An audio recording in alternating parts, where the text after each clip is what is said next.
Welcome to Operation Divine Reading. Luke chapter 6. Now it happened on the second Sabbath after the first that he went through the grain fields, and his disciples plucked the heads of grain and ate them, rubbing them in their hands. And some of the Pharisees said to them, "Why are you doing what is not lawful to do on the Sabbath?" But Jesus answering them said, "Have ye not even read this, what David did when he was hungry, he and those who were with him?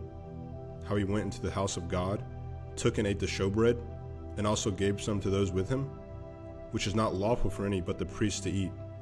And he said to them, The Son of Man is also Lord of the Sabbath. Now it happened on another Sabbath also, that he entered the synagogue and taught, and a man was there whose right hand was withered. So the scribes and Pharisees watched him closely, whether he would heal on the Sabbath, that they might find an accusation against him. But he knew their thoughts, and said to the man who had the withered hand, Arise, and stand here. And he arose and stood. Then Jesus said to them, I will ask you one thing. Is it lawful on the Sabbath to do good or to do evil, to save life or to destroy? And when he had looked around at them all, he said to the man, Stretch out your hand. And he did so, and his hand was restored as whole as the other. But they were filled with rage, and discussed with one another what they might do to Jesus.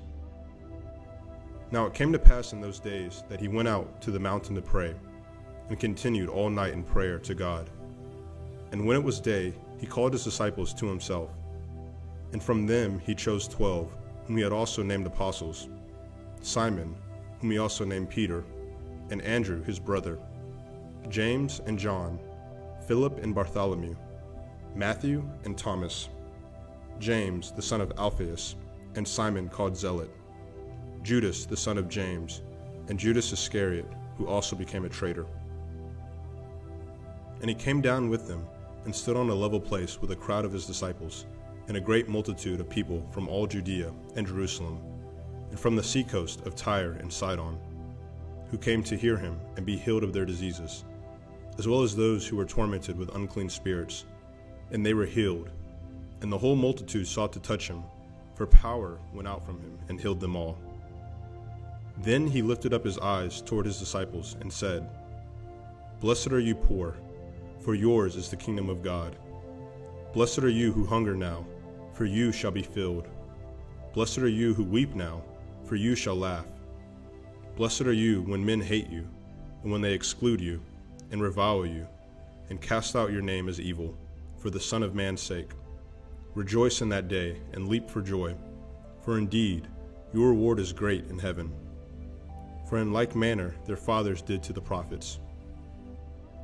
But woe to you who are rich, for you have received your consolation. Woe to you who are full, for you shall hunger. Woe to you who laugh now, for you shall mourn and weep. Woe to you when all men speak well of you, for so did their fathers to the false prophets. But I say to you who hear, love your enemies, do good to those who hate you, bless those who curse you, and pray for those who spitefully use you. To him who strikes you on the one cheek, offer the other also. And from him who takes away your cloak, do not withhold your tunic either. Give to everyone who asks of you, and from him who takes away your goods, do not ask them back. And just as you want men to do to you, you also do to them likewise. But if you love those who love you, what credit is that to you? For even sinners love those who love them. And if you do good to those who do good to you, what credit is that to you? For even sinners do the same.